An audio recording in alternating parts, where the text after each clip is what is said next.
Hi everyone. A very cheerful audience, I may not say right now, but yeah, maybe in some time we are hoping that. So, good afternoon. Hope that you all had a very good lunch outside. And now that the introduction has been said, that what we are going to expect from this track. So, our panel would be primarily revolving around customer-centric transformation. So that's what we call customer-led transformation. Let's take a step back to understand that what do we actually mean by customer-led transformation. So I think all organizations, their sole goal is to have happy customers at the end of the day. Whether they're into products or into services, they want to stay customer relevant so that eventually they sustain, grow, and scale. We all must have known that many organizations who have been there in Fortune 500 a decade back are no longer there, right? So what has pushed them to come down from that position? One key pillar being not evolving or not revolving around your customers, right? So today's discussion, we will anchor on that note, that how organizations can be more focused on customer-led transformation. And with that, I would like to address my first question to Mr. RV here. So, RV, according to you, in this world of, like changing market dynamics, changing demographics of customers, how do you see different organizations are evolving and scaling their customer-centric efforts? Sure. Can you all hear me? Okay. So good afternoon, and she's expecting everyone to be cheerful after a post-lunch session. Dipanvita, I think to share a few critical success factors, right, that help. I head the global engineering services at Tech Mahindra, and I would share a couple of practices that would, that help us stay in line with, our customer-centric efforts, right, irrespective of changing conditions, right. Change is the only thing that's constant in any case. Yes, true. So the first thing is, when we, our values, right, the mission and the vision that we have, right? Oh, you can't hear me? I will let you put like this. Okay, all right. Is it better now? Thank you. Thanks. So when we define our values, the mission and the vision, right, that has to obviously reflect, right, at the onset, right? It has to reflect the needs, the expectations, and the, of the customers, right? So that's very, very important. And in turn, these values, right, and this mission actually guides our decisions, all our actions, and, our behaviors, right, as a team, across all locations, right, and across all levels, right, within the company. So this is very important. I'll give you a case in point, right? You take sustainability as an example, right? Every global entity, right, expects sustainability to be part of the value system. It's designed for user experience, right? You can't just have it as a standalone thing. It has to reflect as part of your values and part of your mission, right, as an organization. So these are two good examples to look at in terms of what I mean by, that alignment between our values and what the customer expectations are, right? And in these times of changing technology, right, we as Tech Mahindra, so we kind of very clearly defined that scale at speed will be our guiding principle. Okay. Right, in terms of enabling our customers to adopt, technology at scale, right, and with much faster speed. So that's the first tenet in terms of alignment of the values and vision with what the customer needs are. The second practice that we adopt is in terms of mapping the customer journeys, right? Very, very important again. This is to identify all the pain points, right, and also the opportunities. And right, if you have to really address some of these pain points or solve some of these or address some of these opportunities, we need to have the right business model in place, the right operating model in place. And this has to continuously evolve, right, to meet the customer expectations. Again, a case in point here is the whole paradigm of co-innovation and co-creation, right? This was not something that we were doing in say 20 years ago, maybe, right? But we started very early on. Now it is fully integrated into our operating model. And I'll share a couple, and wherever we have done that, we have seen huge success in terms of contract renewals and long-lasting relationships. Last week, for example, right, we just for a global consumer appliances manufacturer, we renewed our contract for the 30th year in a row, right? By the end of this, we'll be completing like 32 years is one of the, I think, record-breaking contract and being a sole partner for them. And if you look at the reasons behind it, it's not about rate cards, it's not about the cost. It was all about co-creation, co-innovation, right? And creating hundreds of patents together, right, over the last 15, 20 years.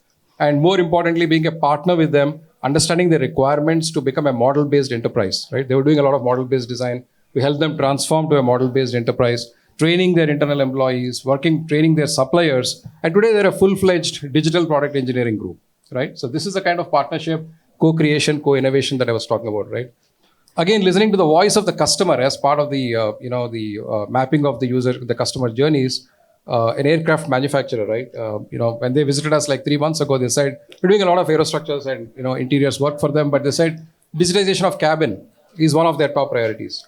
Within 2 months, the team has aligned and leveraging technologies like Gen AI and, AR, VR, we were able to demonstrate those use cases. Today, we've created a Gen AI model where, along with them, right, which can actually create the cabin design just by entering your requirements at the prompt, right? You say, I need blue ambient lighting, right? Or you say, I need more natural lighting, yes, right, when the aircraft is in the air.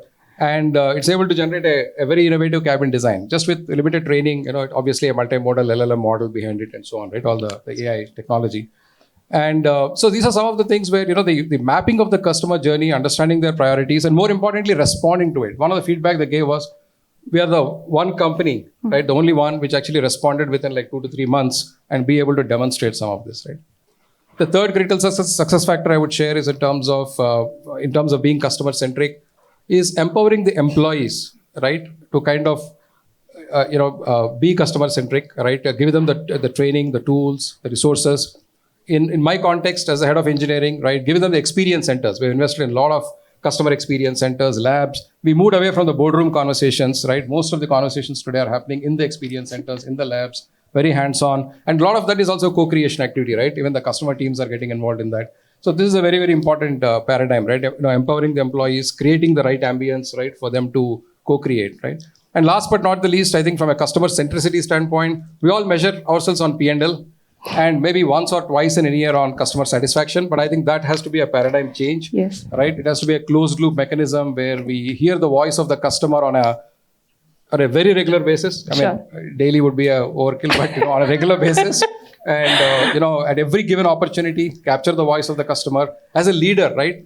Understand the essence of it and encourage and motivate the teams to really kind of deliver to that, right? So it's a closed loop, regular thing. It's not like once or twice in a year customer satisfaction kind of a thing. So these are the 4 critical success factors that we practice, and hence I thought I'll share them. Okay. Over to you. Sure.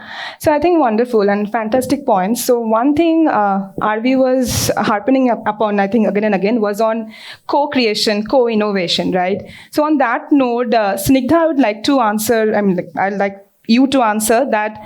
What do you see are some of the most innovative approaches which you have seen some of the organizations have adopted to stay ahead in the curve of customer-led transformations? Sure. Good afternoon, everyone. So while I come from Diebold Nixdorf currently, my past experiences include working at PayPal and prior to that in ADP. So being hardcore product technology firms. So I would rather cover definitely in very broad strokes what each of these companies have done for their customers, right? So innovation, again, I think is not limited to the core product or service offering that you're giving the customer. But it definitely needs to be very, very creative in every phase of a customer life cycle. So let me just take you through some 3 or 4 phases of the life cycle, right? First, customer acquisition. And in Diebold especially, we sell platforms. We sell a payment platform, which really means we have professional services, customizing or implementing the software for the banks or the retail companies based on their needs.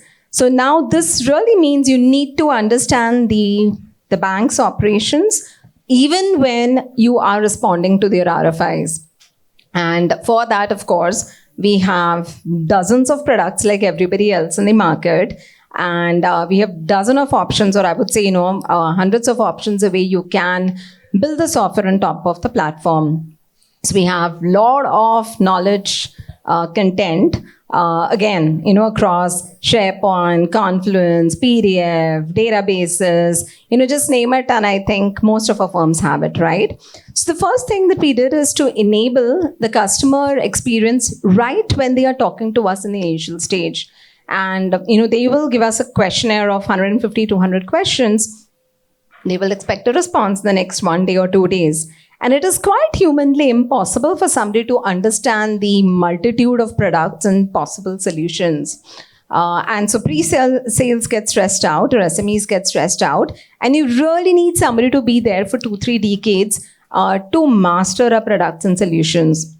So what we did over there is, of course, while Gen AI is the buzzword, I think we built our own solution because, again, I think a lot of our product companies, we are very, very clear. We want it to be secure. We don't want data going out. So, there's a lot of evaluation and building up your own solution, right? So that's the first thing we did, which was like pretty creative to get the customer influenced. Second piece, again, I think most product and services firms will realize is customer onboarding or customer implementation, right? I mean, those usually take a lot of time just because every customer wants to use it differently. And the end goal is obviously the customer is happy, so you want to be able to implement it the way they want. Second, we all look for higher share in the wallet, means, every salesperson is going and selling another product. And even though the customer is an existing customer, you again start with these forms that talk about gathering data, what data, and a lot of overlap of options.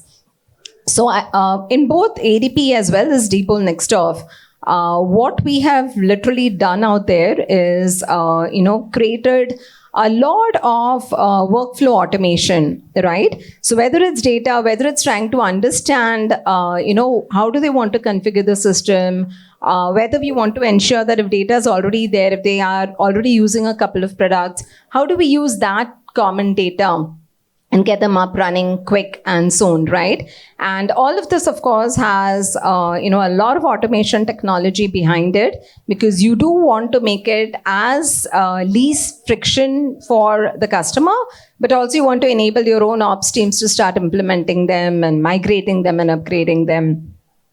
Third, I think, which we all love to talk about when you're building new products, you're doing development, great. We all do a lot of market research, research on technology that can be used.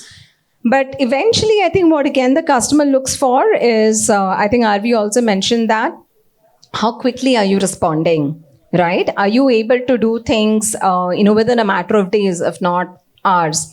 And being in the banking sector, there are always regulatory changes, right? There's always a lot of new data policies, data laws coming up. And, they are all not very similar, right?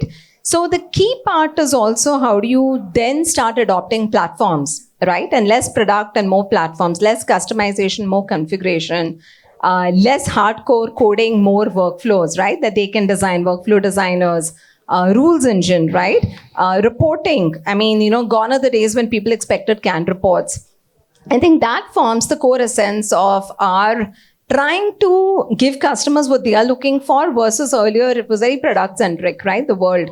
You gave the customer and you said, these are your 10 manuals, go and read it and figure out how to operate the product. So that has changed. But that is one aspect of it. Around it, I think understanding whether what you've delivered is how the user expected to use it, right? Because when you're doing these surveys and questions, people tell you, yeah, this is the way we operate. But on the ground, there could be differences in how they're using the system. And something that we've employed again across ADP and Diebold Nixdorf is using some of the usage analytics like a Google Analytics, because that is real. And that needs to be in the forefront. While you're thinking about building the product, you need to figure out how you're going to collect user data, right? At the end of the day, the evidence is what's important, right? So you build all those data pipelines, you're collecting what the user is doing, you're collecting what the user is, stuck on, and that becomes a very important feedback besides the NPS and all the, structured surveys that you do. So that is something we've done. PayPal, of course, again, Diebold Nixdorf and ADP were B2B. It's a little easier because your number of users are lesser typically, right? But in a world you can interact with your end users. In a B2C environment where we had like in PayPal, it was really very difficult, right? So there we developed a lot of hypotheses. We used Elmo as a tool, and we pretty much, migrated or routed some of the traffic into the newer solution, right? And based on how the user was responding, as those could have huge impact on not only your customers and your consumer experience, but also on your financials, right? You will suddenly see a lot of dropouts, a lot of consumer churns.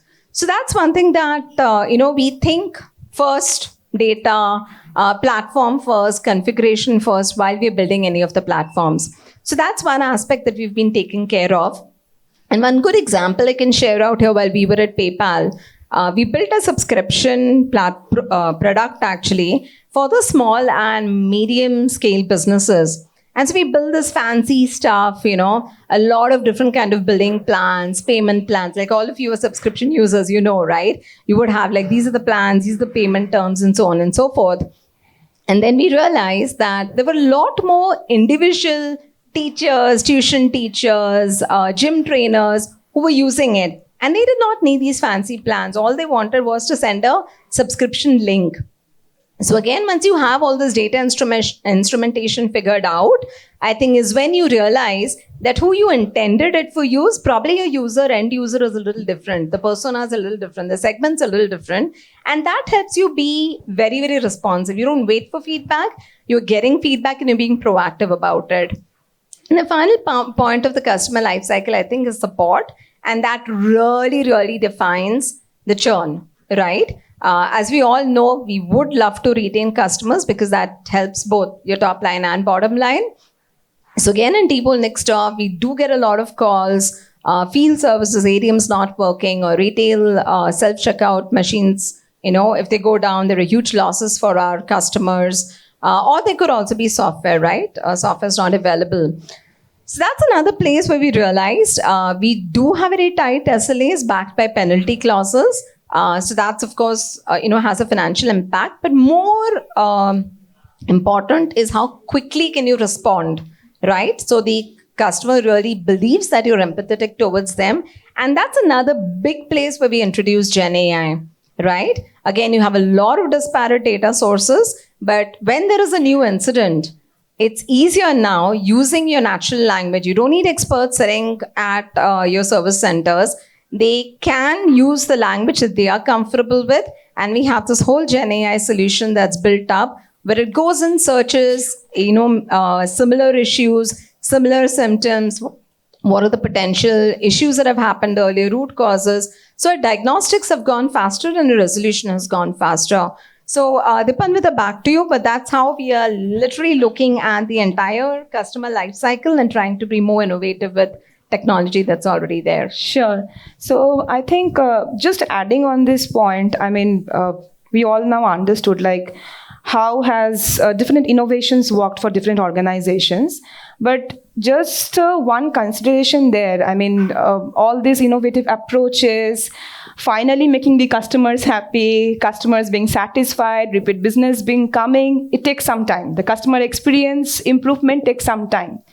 Now, Sakaar, my next question is to you. So as an organization, it also becomes important to look on the near-term goals, right? To have your savings and profitability matrices right in place when your quarter results or annual results are coming up, right?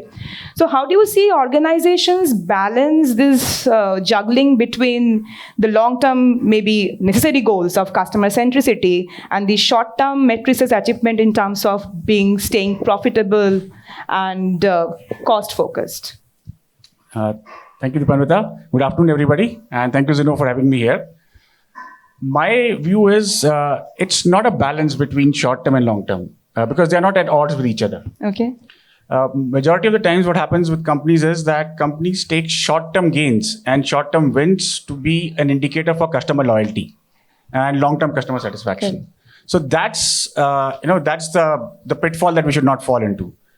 Short-term gains, good quarter, a short-term renewal, all these things don't really mean that the customer is looking at you for a longer term.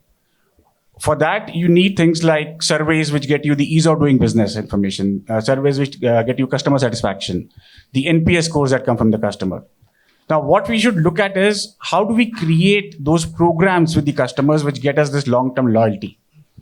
So in BMC, what we do is, product telemetry is definitely something which we have all put into our products for a long time, which tells us how is the customer using our product, what's the adoption around the product. Adoption and usage is the big indicator for a renewal. Right? Besides that, we also get to know through telemetry what features are being used. Now, we might consider some feature as our marquee feature, but a customer is not using it. So it's either the feature is flawed in its design or the documentation around the feature is not correct. So that feedback needs to go back to either engineering or the documentation team. In BMC, what we also have is what we call a customer 360. So for some of our big customers, we assign customer success managers. We have built a single pane of glass for those customer success managers wherein they look at a 360. Now, what is this 360? It tells what are the last 3 upgrades the customer has done. How long has the upgrade taken? What were the issues that came in the upgrade? How many SEV1s, how many SEV2s? What are the last issues that have been resolved with the customer? What are pending issues with the customer? So this information comes to the CSM in a single pane of glass, and the CSM can proactively decide when to engage a customer and how to engage and what to engage for. Similarly, we also have something called a programmatic pulse, wherein we track what's happening on the customer's business side. What's happening with the customer? Are they divesting a part of the business? If they're divesting a part of the business, was that part using our products? Are they acquiring some business? Are they merging with some business? Are they laying off employees? So that pulse also gives our CSM the information on when to engage with the customer, what to engage with the customer for. Snigdha talked about co-creation. We do something called deep experiential workshops with our customers. So, if you look at BMC, top 500 of our customers, they all have big operation centers in India, which means the users of our products actually sit in India. So we take our engineers, we take our product managers, we take our user experience designers, they sit with the customer in their office, spend 2 days with them, and look over their shoulders how they're using our product in their environment. So we help them get the max out of our product so that their end consumers can be successful. We do user groups with them, we do peer groups with them, we do customer advisory boards with them. These things not only tell you when a customer engages with you that the customer is loyal, you have a stickiness with the customer, but they also, with co-creation, help you create longer-term relationship with the customer, wherein you help a customer overcome their business problem. You help a customer overcome or compete with their in their market, and end of the day make their consumers successful. So that's how I would look at the balance, the so-called balance between long-term and short-term. Sure, I think a wonderful point. So one narration which is coming up stronger while we're having this discussion is that there is a very important focus on technology. So without technology, probably customer-led transformation appears to be impossible. So on that note, I think particularly the pandemic area has given us a fair example that how organizations and examples being some of the most traditional ones who lost complete physical connect with their customers have adopted technologies to stay more closer to their customer. And now to these days, post the pandemic, they have been able to serve their customer better, understand their customer better like they have done never before. So on that note, Jayashree, so my next question would be to you. How do you see some of the organizations, they are upgrading their products and platforms to remain customer-centric, particularly on the customer experience side? If you can share some live examples. Thank you. Want to do it? Can you hear me in the back? Great. Well, good afternoon, everyone. I'm really pleased to be here because this is a topic that I care deeply about. So thank you for the opportunity. And in my previous life, I headed Amazon's consumer devices in India. We launched Echo in India, and then I had Fire TV and Kindle as well. And prior to that, I was with HP, so sold to enterprise volume businesses, their ProLiant service, and 9 years with telecom, where we served both service providers, which directly led to consumer experiences. So I would only touch upon some of that experience as I address this. I think the first thing, though, is, if you take a step back and said, why should we care? Imagine if your company business could grow 2 to 5x. If you could improve your net promoter scores and your satisfaction scores, retain your customers, have lower churn, and see longevity with the customer and what we call in digital life, customer value, lifetime customer value. What if you knew that your costs could go down 33% in customer service costs? What if you knew that your average customer, instead of leaving in 1 year because of one bad experience, stays with you 6 years? This is the sort of research that's out there. Any standard that you want to follow, McKinsey's, Harvard, Salesforce, they all say the same thing. So that's why customer centricity is in the focus of conversation. And of course, I used to work for a company whose mission statement was to be the most customer-centric company on earth.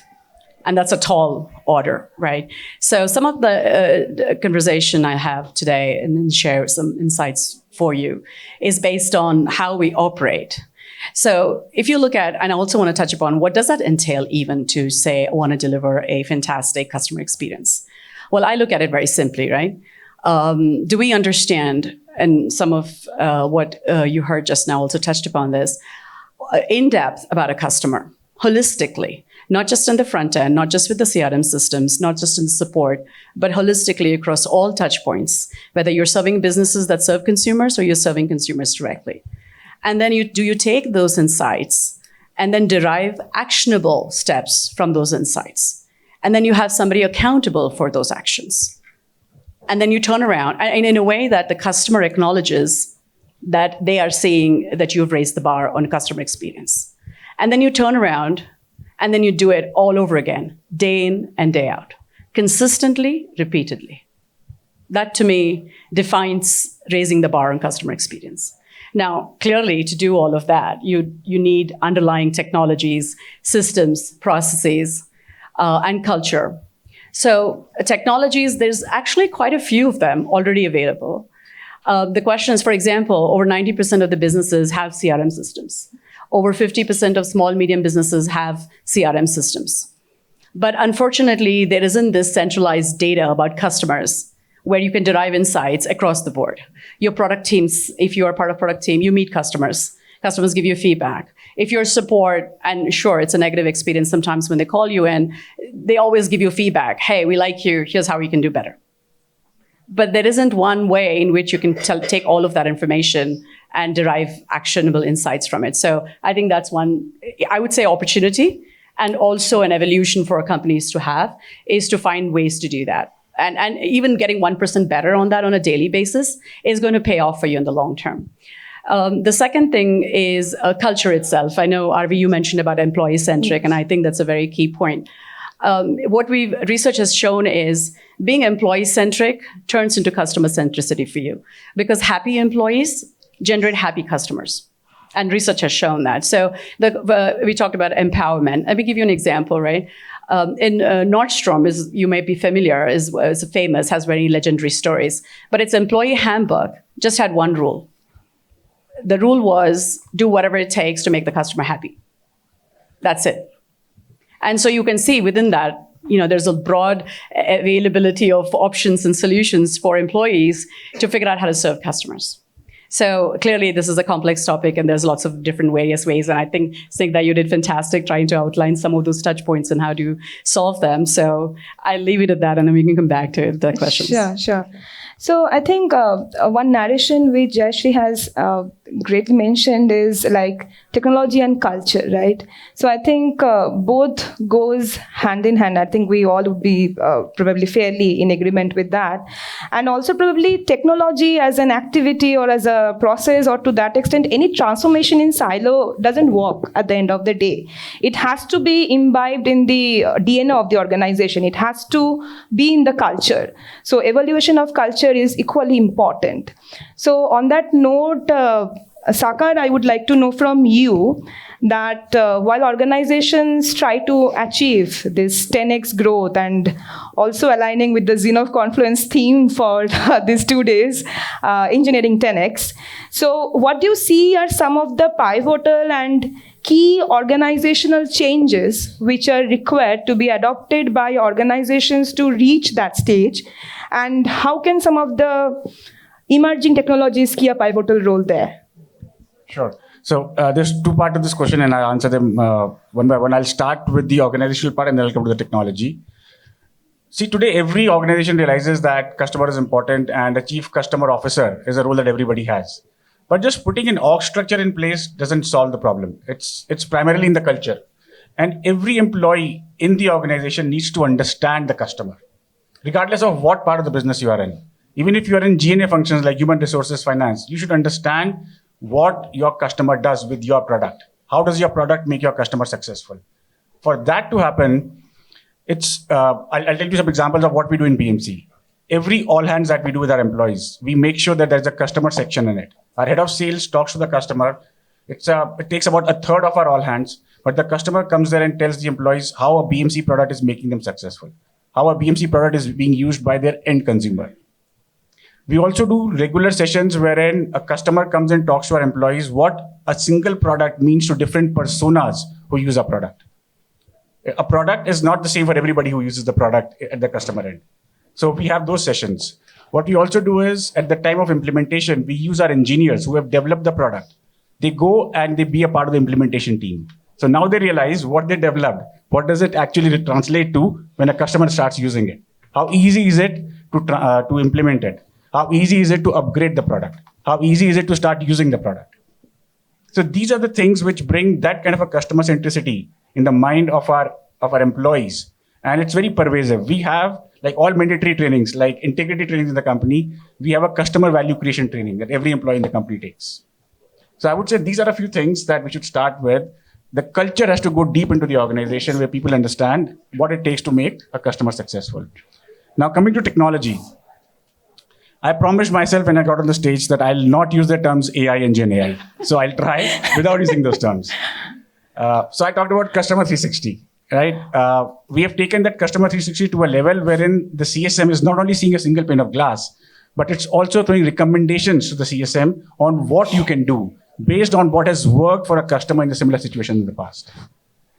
It also tells our CSM what kind of a risk do you associate with this customer now based on whatever activities have happened in the past. Would you call a customer green? Would you call a customer amber? Would you call a customer red? What is the likelihood of a customer to renew a product? So that you can then double down on your efforts if you see that a customer is not happy.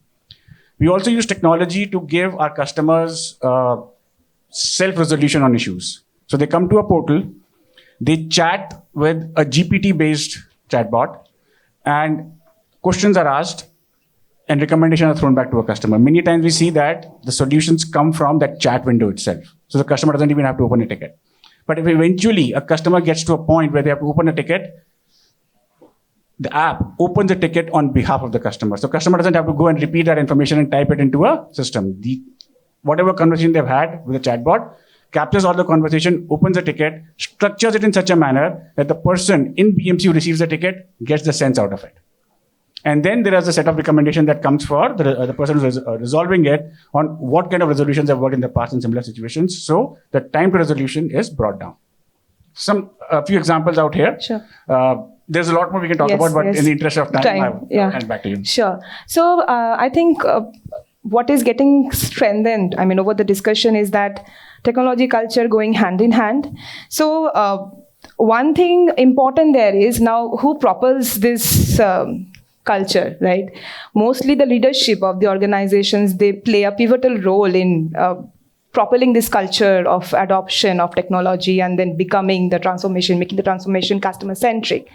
So Arvi, since you have been there in the industry for decades now, so would love to hear from you, how do you see the leadership styles is changing across organizations to adopt this customer-centric culture, and how they themselves are adopting AI, Gen AI, or to that extent, any emerging technology in their practices? Okay, I think probably there are two questions, but yeah, right. From a leadership style perspective, let me comment on that. Right? Can you hear me? Yeah.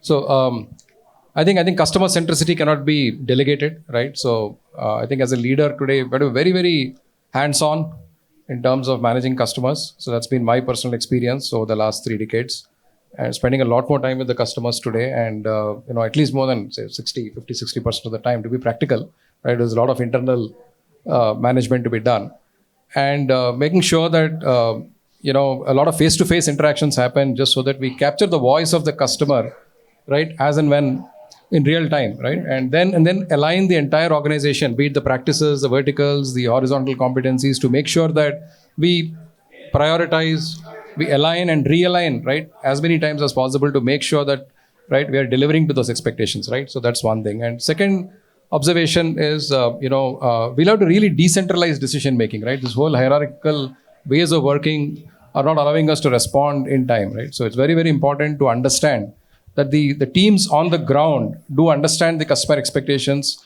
and the voice of the customer in real time, right? And on a regular basis. So it's very, very important to decentralize some of the decision making and empower the teams.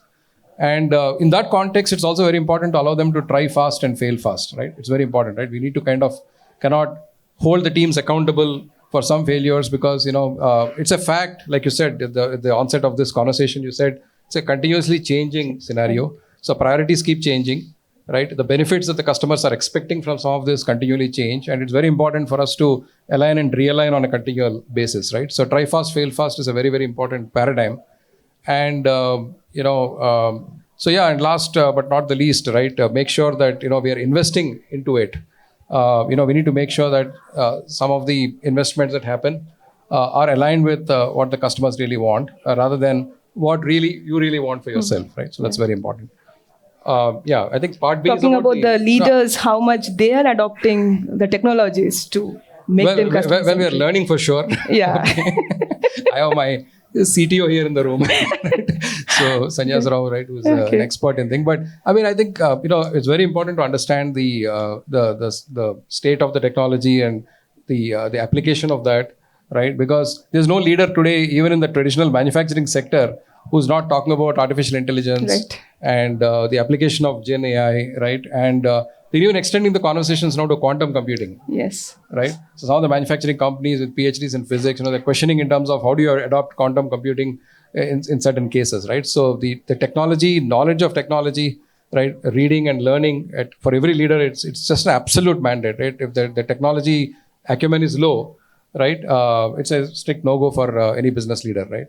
So, I mean, all the technology is cutting across, the IoT and the smart devices, AR, VR, right, blockchain, right? Not trying to show off my knowledge of these now, but I'm just saying the list of technologies that are relevant, the top 10, obviously AI, ML, tops the list in every conversation. But all I'm saying is I think we need to understand at least the application of this technology, the awareness in terms of where they can be applied, and be able to hold those conversations. See, if you look at any manufacturing organization today or any traditional industry today, the CEOs are being hired who have a lot of technology background, right? Case in point is our Mahindra group themselves, right? So Anish is very clear, our chairman is very clear that most of the CEOs of the businesses today are all technocrats, right? So it's very, very important to understand the emerging technologies and the application of these technologies in the business context.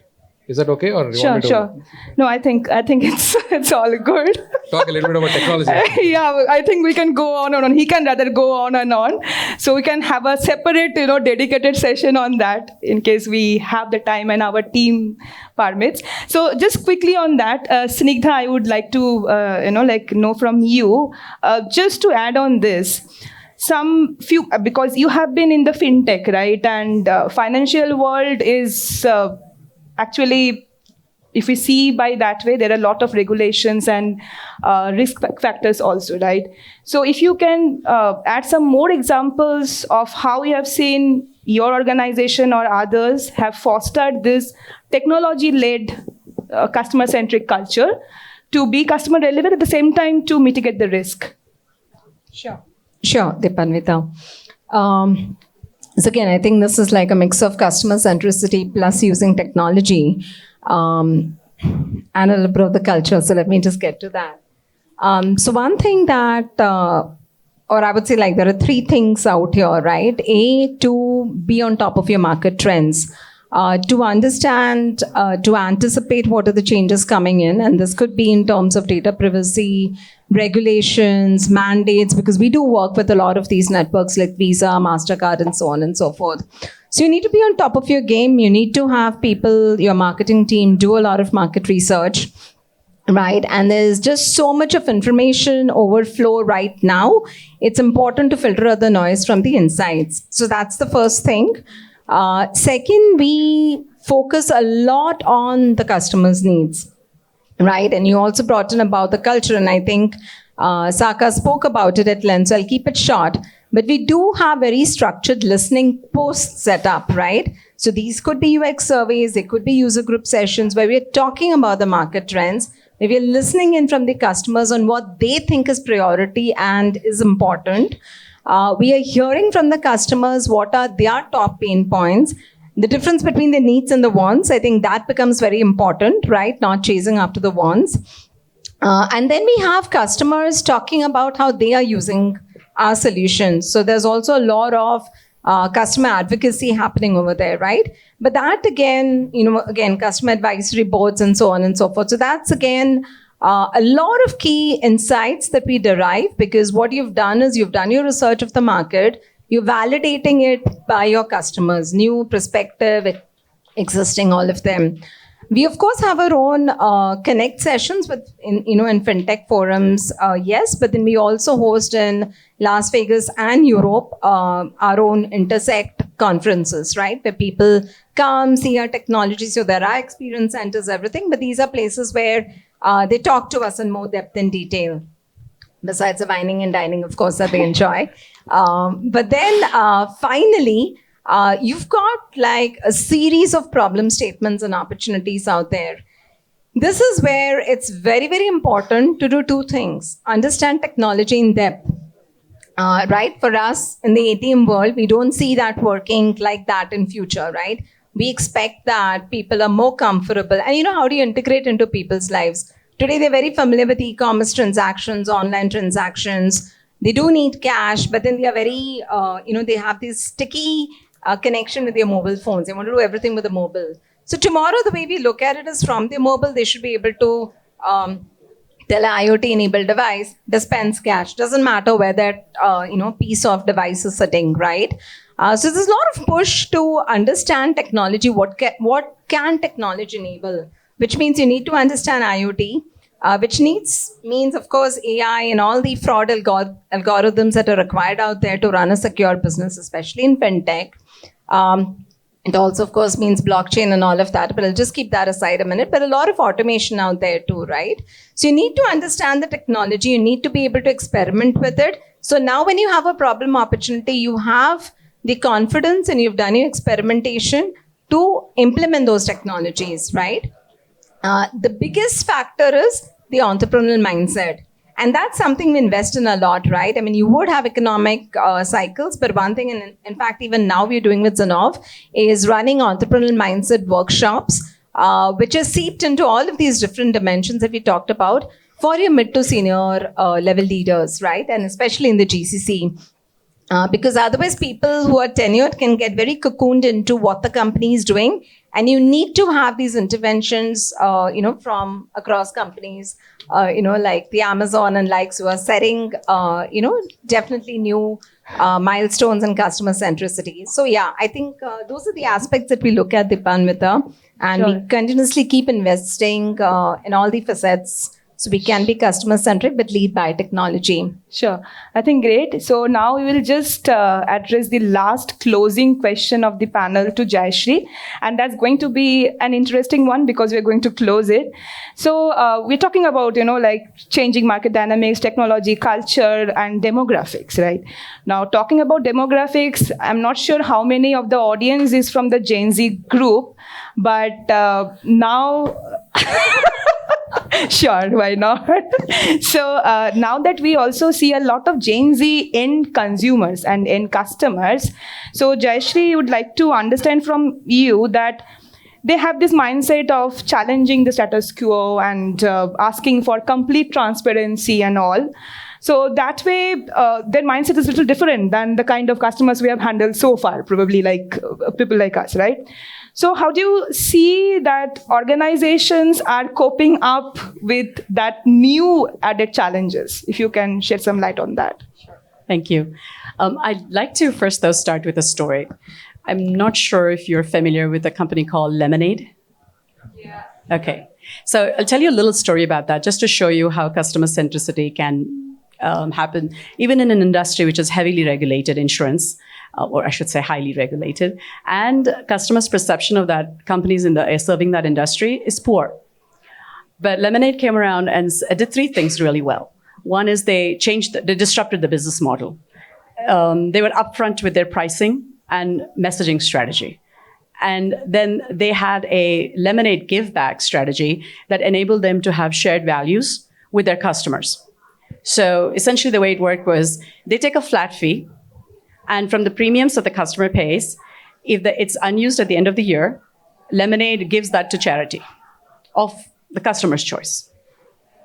And then they don't do manual reconciliation, which was delaying claims. So now they had no incentive to delay claims, which was an issue with insurance companies holding back because of manual steps in there. They use AI to do that. So they use tech, and they also did something different. They use reinsurers. So that some part of their insurance packages are reinsured by other insurance companies.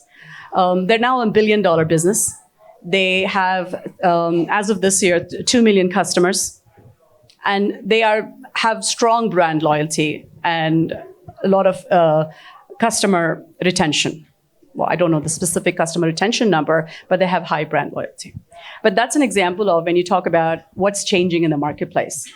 Not all companies can, of course, disrupt their business model and start fresh again. But what can you do to serve? Your customers are in there for the long term. Businesses, hopefully, are in there for the long term. So these Gen Zers that you call them today are going to be around and foreseeably, forming their impressions of your brand. Clearly, many points even Sakaar has touched upon earlier in terms of experiences with the employees as well. And you talked about similar aspects of using innovation. Digital first, meeting the customer where they are at. Today, even for B2B, customers research you before they even make the first contact with a company, over 50%. And 71% feel they're not treated like unique individuals. And 1 in 3, they believe even one in 3 companies only build a relationship with them. So there's a lot of angst about being unique. And there's greater awareness of social causes they espouse. So they're looking for brands and companies to come in and to tell them stories about their brand, about shared values, but being authentic about it. So, being able to share what's going on behind the scenes on product development, what's going on with your employees, being able to carve an authentic story around that and showcasing shared values. But also you see this trend a lot.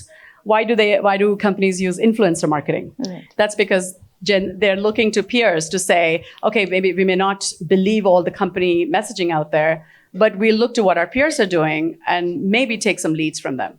So how do you do authentic influencer marketing, employ mechanisms like that in your business? Even if you're a B2B business, because eventually it's still a messaging channel. I think these are all the ways in which, Sure. And then one last thing I want to say is that it's the speed. I think, Arvi, you mentioned Yes. that. It's just, sometimes we talk about being cocooned, but if you are in the digital space, it superbly matters. So I'll leave it at that. Thank you. I think we are done from the panel end. In case my team would allow maybe some 1 or 2 last questions from the audience, in case there is any.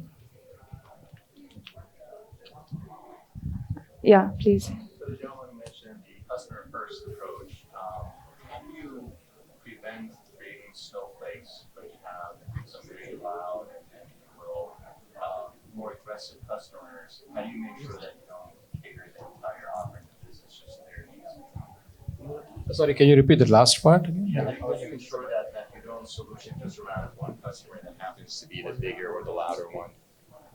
But in your customer-first approach. Yeah, fortunately, we are in the business of providing the engineering solutions and services, right? So we do have an offer, and we manage the offer as a very holistic offering, right? Which has got a very clearly defined suite of solutions, assets, right, and investments that happen, right? And then we look at how to customize that for each of those customers, right? And a lot of times, like you rightly said, there are customers who are leaders in that space. And we could have actually created the whole offer based on what we have jointly done, right, for the last few years or, going forward. So in such a case, I think obviously the customer who has helped us initiate that would have an undue advantage, right? But a lot of our offers are more generic to start with. and then we customize it for a specific customer in that vertical, right? Yeah. I hope that answers your question. Yes, thank you. So it sounds like you really try to capture the swath of all of your customers and, Right. and try to cater to the common requirements they have, and not just one or two. Absolutely. And in case it is a first for that customer, I think our typical objective is to kind of repeat that success to the rest of the customers. And more often, we convert them into referenceable clients, right? So as Excellent. long as we got it right and did all the right things. That's right. First Thank time you. right, probably. Thank you so much. In the interest of time, I request all the attendees to take their questions offline.